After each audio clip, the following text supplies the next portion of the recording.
ಇಲ್ಲ, ಇನ್ಮೇಲಾದ್ರೂ ಜಾತಿ ಧರ್ಮಕ್ಕೆ ಓಟ್ ಹಾಕೋದ್ ಬಿಟ್ರೆ ನಮ್ ದೇಶ ಉದ್ಧಾರ ಆಗುತ್ತೆ. ಚೀನಾ ಲೆವೆಲ್ ಮಾತಾಡೋದ್ಕಿಂತ ಅಟ್ಲೀಸ್ಟ್ ನಮ್ದು ಇರೋದು ಒಂದೇ ಅಧಿಕಾರ ಓಟು, ಅದನ್ನ ಕರೆಕ್ಟ್ ಆಗಿ ಬಳಸ್ಕೊಂಡ್ರೆ ಕಚಡಗಳ ಒಂದ್ 10 ಹುಳ ಹೋಗ್ಬಿಟ್ಟವೆ, ಎಲ್ಲೆಲ್ಲಿ ಹೋಗಿವೆ ಅಂತ ಗೊತ್ತಿಲ್ಲ. ಸುಮಾರು ನಾವು ಇನ್ನೂ ಒಂದ್ 4-5 ಸಲ ನೋಡಿದ್ರೆ ಹುಳಗಳು ಆಚೆ ಬರ್ತಾವ ಅಷ್ಟೇ. ಕೂಗ್ದವ್ರು ಸರ್, ಕೂಗ್ದವ್ರೆ ನಮ್ಮೆಲ್ಲರಿಗೂ ಒರ್ಸ್ಕೊಬೇಕಷ್ಟೇ. ಉದ್ಧಾರ ಆಗ್ಬೇಕು. ಚೆನ್ನಾಗಿಲ್ಲ ವರ್ಷ ಮೂವಿ ಹೂವಿನ ಸರ್ ನೋಡೋಗಿ ಸರ್. 2040 ನಾವು ಮಾಡಬೇಕು ಅಥವಾ ನಾವೇ ಕ್ರಿಯೇಟ್ ಮಾಡ್ಕೋಬೇಕು ಅಥವಾ ರಾಜಕಾರಣಿ ವಾಮನನ್ ಅಂತ ಕೈ ಕೊಡಬೇಕು ಅನ್ನೋದನ್ನ ತುಂಬಾ ನೀಟಾಗಿ ತೋರಿಸಿದ್ದಾರೆ.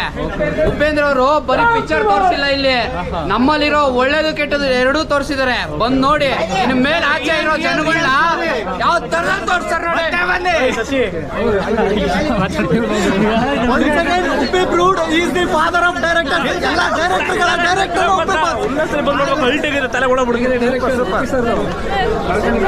ಇನ್ನೂ ಒಂದ್ 50 ಸಲ ಬಂದ್ ನೋಡ್ಬೇಕು. ರಾಜಕಾರಣಿಗಳು ಮತ್ತೆ ಅವ್ರ ಚೇಲಾಗಳಿಗೆ ಮೆಟ್ ತಗೊಂಡ್ ಹೊಡೆದವ್ರೆ ಸರ್.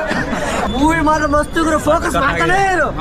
ಸೂಪರ್ ಉಪ್ಪಿ ಬಸ್ ನೀವ್ ಹೇಳಿರೋದು 100% ನಿಜ. ಫೋಕಸ್ ಮಾಡ್ತಾನೆ ಇರು. Direction is A religion, Upendra is the god. Bro clean ಆಗಿ ಫೋಕಸ್ ಮಾಡ್ರಿ, ಕ್ಲೀನ್ ಆಗಿ ಫುಲ್ ಫೋಕಸ್.